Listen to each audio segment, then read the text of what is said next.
back in time. I feel like that should be a dance. Can you imagine? Are all the cameras on? Every so often there's gonna be no, damn it! Do you want to get the singing enemy system now? No. The minute he walks through. Oh no. How much I love you. It's a whole. I'm pretty sure they are. Getting snapped at. Hi everybody. On in my mind, now to get right to the point. Hi everybody, and welcome to the third episode of the second series of Nights at the Round Table. Today we are discussing the 1988 film Akira. It's an animated film, anime specifically, and it is it takes place in post-World War III Japan, where the leader of a bike gang confronts his friend who has been turned into a psychotic superhuman by military powers. I'm going to start with general impressions of the film with you. Okay. I know I saw this a really long time ago, but as I watched this again, I didn't remember a damn thing. I've watched enough anime to not remember. So it was very much like this was the very first time I had watched it, and I was pleasantly surprised with a lot of the things that I saw outside of other animes that I've seen more recently, and I'll talk a little bit more about that as we go through, but I really enjoyed it. You said we were doing Gone with the Wind. You're so full of rubbish. Such a brat. My job. It's your job. First impressions, the first time I saw this movie was probably in 1991 or maybe 1992 at the Mayfair Theatre here in Ottawa, coupled with one of the worst movies ever made, Legend of the Overfiend. Don't watch that. Is that in the bowl? No. No, ever. And I saw it in Japanese with no subtitles. Okay. So I spent the Nice. entire movie completely confused and just going, holy sweet mother of cripesy, this is amazing. I don't know what's going on, but it's amazing. So general impression was what? That's a great General first impressions was wow. Yeah, this is the first time I've watched this. I'm not a big anime watcher, or a manga reader for that matter. It's just not something I ever really got into. I think the last anime I watched was a couple of episodes of Inuyasha, and that was years ago, and I didn't keep up with it. And before that, it was Transformers, which doesn't really count. No. So, but this was really, really, really good. Very strange, as Japanese stuff tends to be, but really good. I really enjoyed it. From the music to the style of the drawing, the style of the animation was very good, very 80s. I found it struck me as quite 80s. But still really, really, really good. And I really, really, really, really enjoyed it. So yeah. It's a great story. It is. It's a great story. I have to agree with you. Something with Japanese animation is you get different caliber of animators, and you'll find the types of styles that you do like and the types that you really don't. And Akira is the style of animation that I do like.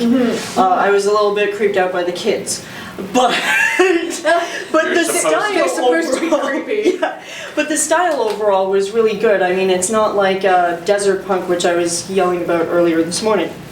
And that animation style is just, ugh. Well, I hate that whole series, but that's a totally different thing.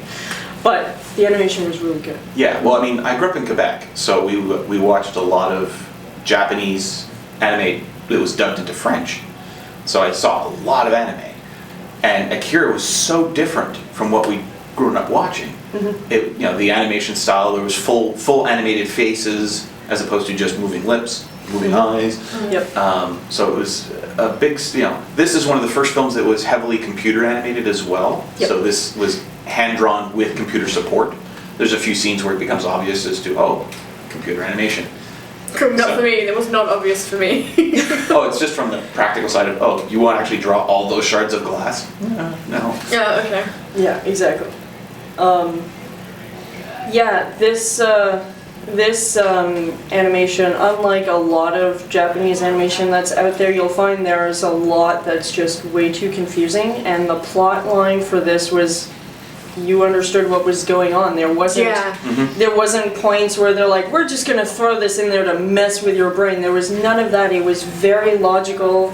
I watched it dubbed, not subtitled, unfortunately, because I prefer subtitled over dubbed. Yeah. And the dubbing in the version that I watched was actually really good. There was no crazy translation from Japanese to English that made no sense.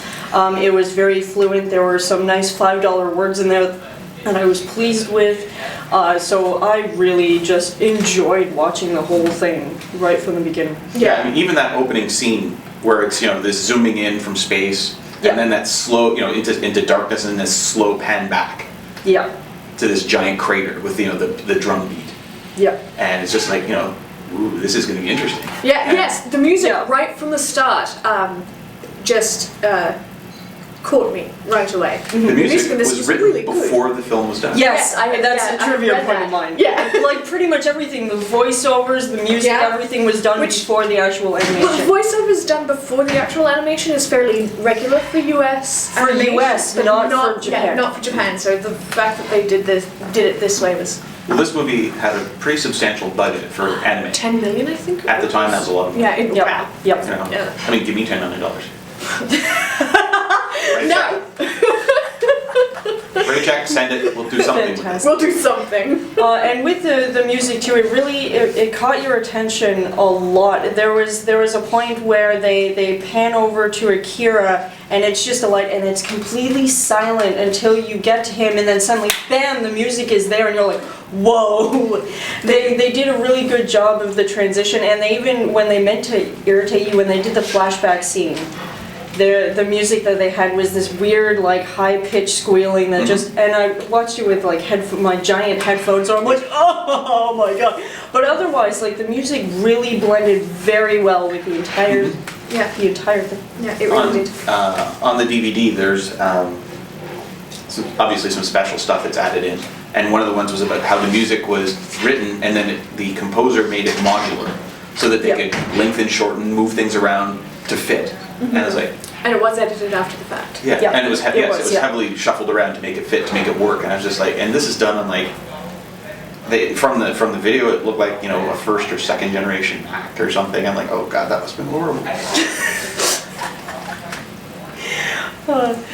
There were a couple of points within the movie that was just laughable for me because of different role-playing scenarios that I've been in. So one of them was just, they're riding around on bikes all the time, and I kept remembering a lot of Bubblegum Crisis campaigns that we had where we're on bikes and we're zipping through the buildings and tearing the place up, and it's kind of brought me back to that.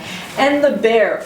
That giant bear when he's hallucinating, Oh, yeah. and the bear, Oh, and it's like, it's all like white, and you're like, please don't tell me that's milk. Please don't make that be milk. It's milk. And all I But in could the think context about. of the story, it makes sense because that's all the children were ever exposed to. Yeah, but it brought me back to a web series called Journey Quest, where one of the guys fails his spell and he ends up casting milk instead of something else entirely, and I'm like, no, why did that happen? So that's what I meant by they were very much me laughing at different scenes. Yeah, I had the hallucination scenes were terrifying. Yeah, they were. Yeah, I couldn't imagine actually that happening to me. Trying to desperately scoop your innards back in. Yeah, You know. after, having destroyed the road that sits in your shadow and...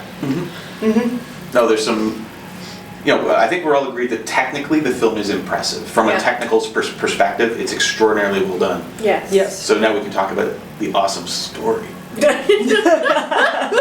Not that I have any kind of opinion about that. Right, now, what are you doing on a panel with no opinions? Seriously.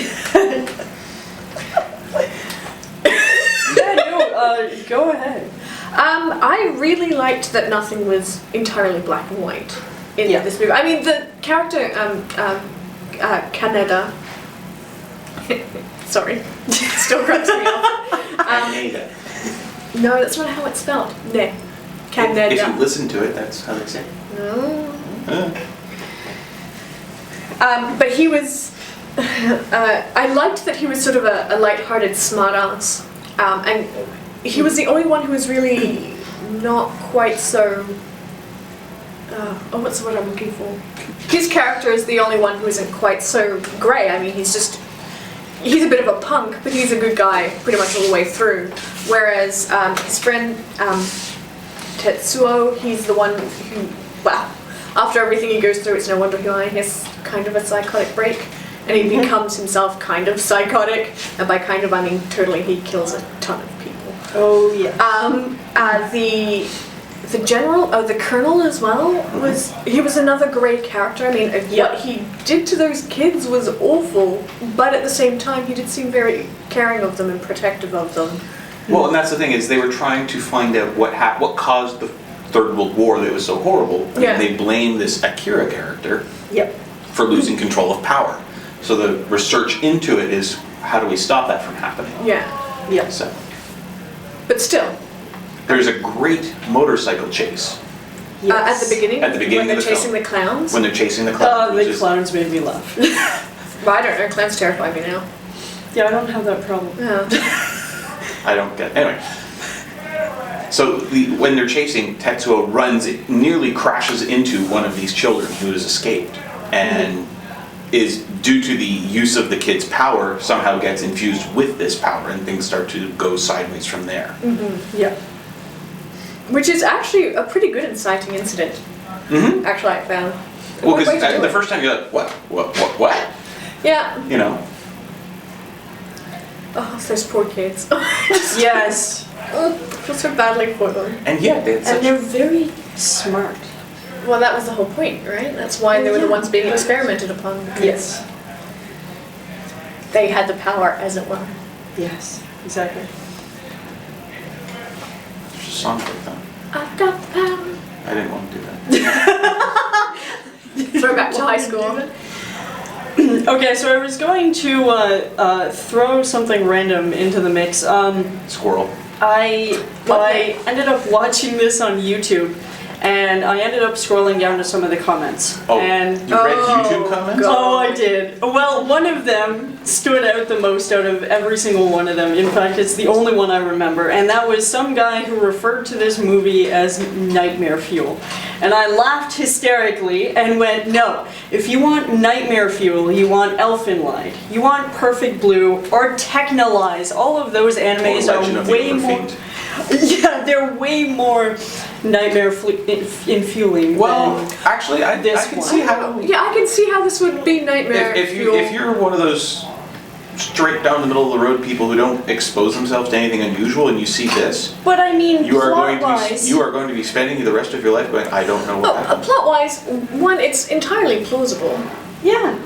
Which makes it even more nightmare fuel because it's entirely plausible. You can actually imagine it happening, and the visuals were very. But that's anime. That's the nature of anime. Well, yeah, and that's why I'm like, this seems very. This is too logical for it to be nightmare-inducing for people like me and other people. The worst nightmares are the ones that are plausible. But again, like you look at something like Elfenlied where you have no concept of what's going on and it's horrific. And then you look at this makes sense, that doesn't. Yeah, but see, that the stuff that doesn't make sense you can just dismiss as fantasy. The stuff that does make sense, this is why when I'm watching horror movies, I prefer horror movies that are also fantasy, like Pan's Labyrinth. Because that stuff, it's all fairy tales, not real. Horror movies where people go psycho and start killing everyone, that can happen. That scares the crap out of me. Well, I guess it's perspective. I'm on her boat. I just find that. Oh, I'm sorry. We're sinking. We're sinking. I guess. Sigh. What I really liked about this movie, though, is it's set in 2019 in a newly built Olympic Stadium. Yes, which they're actually going to hold. Yeah, well, it cracks me up because Tokyo is the host for the 2020 Summer Olympic Games. Yes. So it might yet happen, people. Exactly. Yeah, that was like one of my first trivia questions. Yes, but that would require World War III to take place in 1988, which I'm reasonably sure didn't. Sure. Anybody? I don't remember. I was 5. Did it happen? Exactly. It felt like it because I was in the Philippines in 1988, 1989, and there was a whole lot of gunfire there. So. Oh dear. I was just gonna say, I was born, I was the catalyst. Oh, nice. Jasmine I like is it. the Antichrist. So, Canada, one of the points for trivia I have right close enough to the beginning, and I just caught this by happenstance because I looked down for 2 seconds and looked back up. He had 3 posters on his wall, and they were The Doors, Led Zeppelin, and Cream. Oh, see, because I was reading that in the trivia, and it's the posters above the, or in the jukebox machine. Yes, exactly. And I only caught The Doors because I happen to really like The Doors. Not that I don't like Zeppelin or Cream or anything, but it was just the one that stood out right at that moment because I had a discussion about The Doors recently. So Oh, okay. that's why it stood out more than But the other fortunately, ones. none of that music is in. No, not at all. And I was surprised. I'm like, at least, have some kind of... I didn't see where the inspiration came from. They just threw that in there. Because it happened to be big at the time, maybe. There were several Easter eggs like that. I didn't bother to note them down when I read them in the trivia of IMDb, where I do most of my research for everything. That's where I do it. Yeah. So I didn't bother to note them down, but there were a number of Easter eggs, like from the creator of the manga, Katsuhiro Otomo. Yep. Apparently wrote the manga as a tribute to somebody else. And Yeah. one of their stories, and I one of the read that characters too. from this other story makes an appearance in a T-shirt or something like that. Oh, that's Yes, cool. yes, he does. Yeah. Yeah. I did read that same trivia bit. This is the man who also directed and wrote the entire screenplay for this movie. So, I mean, there's that whole tie-in, which is why a lot of it made sense, I think, as well. Just because you could actually compare it. It wasn't like they were like, let's take this manga and make it into a movie and have some other person do it. It was the same guy who basically did all of it. So. All of the right things were put into I mean, the movie. manga itself ran from 1982 to 1990. Yeah, there's a lot of it. I only have a small portion of it. I don't have any of it because, again, I'm not a big manga reader. Me neither, but this is Akira. Yes, exactly. But this is Akira, damn it. No, I mean, to me, there's very few seminal anime. And Oh, okay. Akira is one of them. Yeah. Ghost in the Shell is another that you can hold Ghost up and in the say, Shell, yes. this is amazing. And Hollywood don't screw that up, which they Are they will making anyways. Ghost in the Shell? Yes, Yeah. that's Oh, Scarlett are they? Johansson is going to play the. Which she could, but it would be nice if... It would be nice if they, put in an Asian actress. Well, that's the thing. I mean, they could make her Asian, I suppose, but... Well, then what's the point? Just get an Asian actress. But then again, in the film, let's save that for the review. So, Fair enough. It's interesting in Akira how the Colonel basically ordered. We're going completely down the spoiler road here, so. Yeah. I mean, it's hard to talk about this film without spoiling it because it's. It came out in Yeah. 1988. Just Yeah, so Just- click yeah. pause, go watch Go it. watch go watch it. it, and come back. We'll wait.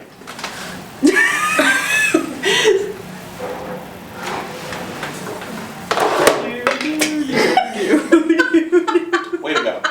Good one. Well, This is going. you broke it. Okay. Twice! What the sweet crap? Bloopers. I had my foot on the wrong part. I meant to be on the floor. You had your foot on the wrong part of the floor. Not on the floor at all. I thought I was on the floor. Turns out I was on the table. How do you put up with her? I don't, usually. Oh, that's right. You're out of the country all the time. So. Yeah. I ran away to New Mexico. But can't take it. It's true, Now I understand. Anyway. You were going to say? Without, no, you were. No, you were saying something. Without spo- No, you clearly have something to say Without by moving the table around and knocking things over. You were saying something about the Colonel. Yes, I was. Yes. Which she probably forgot. Perfect. It was So like a while you're minute ago. thinking, in 1990, they were actually going to make this into a live-action film, but the projected budget for it surpassed $300 million, and they decided to abandon the idea, and it never happened.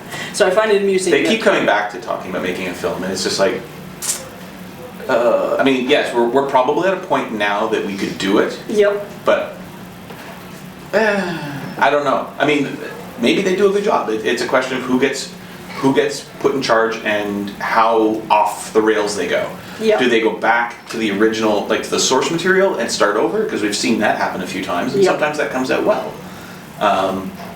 I would like to see a live action version of it though. It would be interesting. I have this weird disconnect between Japanese animation to a live action. I find that animation I look at very differently when I watch it. Anyway, The you were Colonel. saying? No, you were saying. I was saying? The Colonel. Oh, that, yes. So it's interesting how the Colonel ended up having to take control of the city to do what he thinks is the right thing. And he probably was.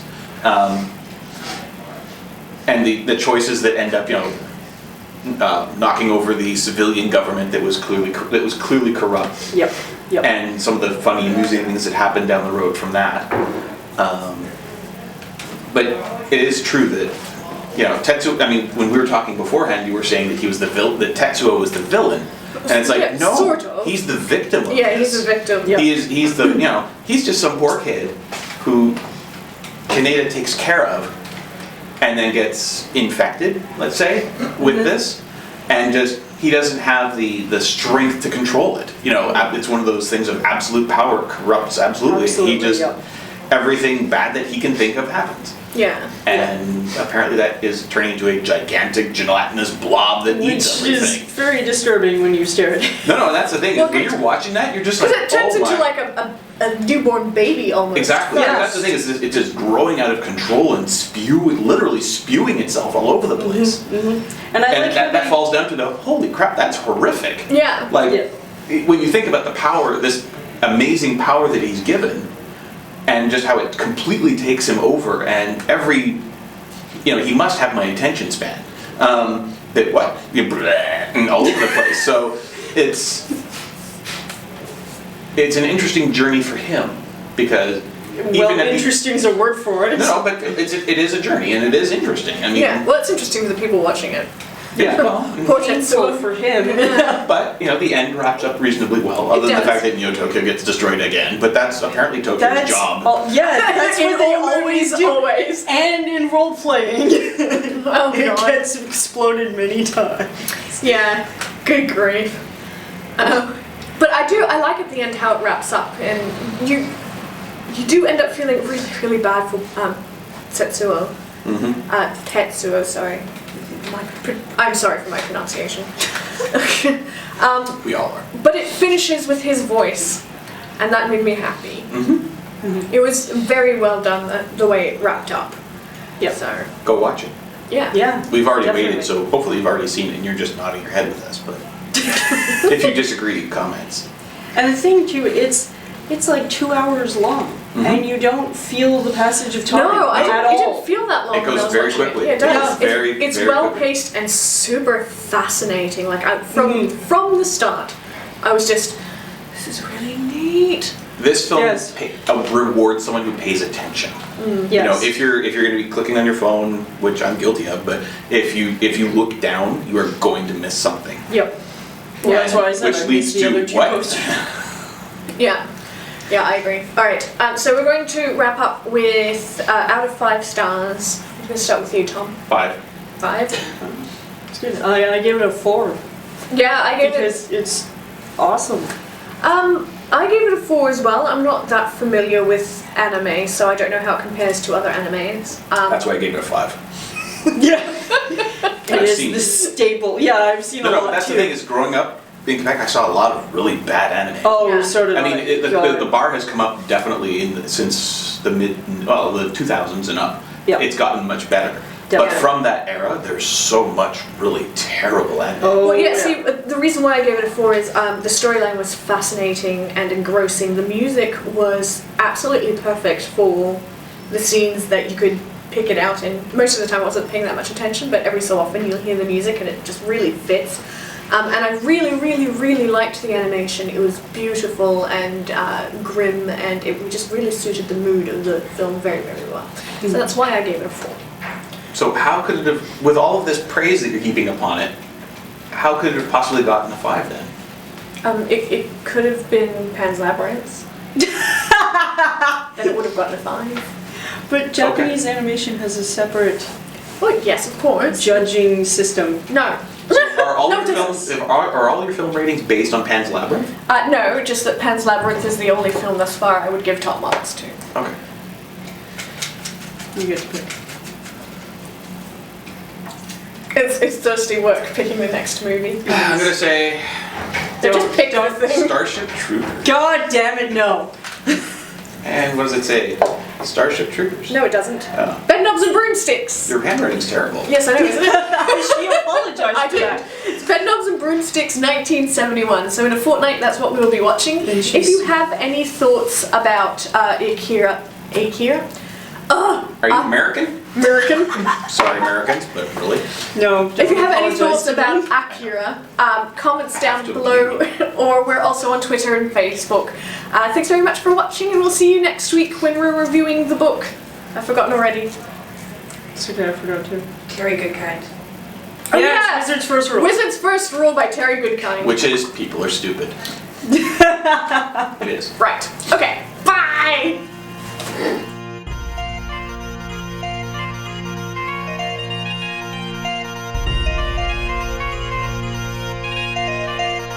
I hate you so much.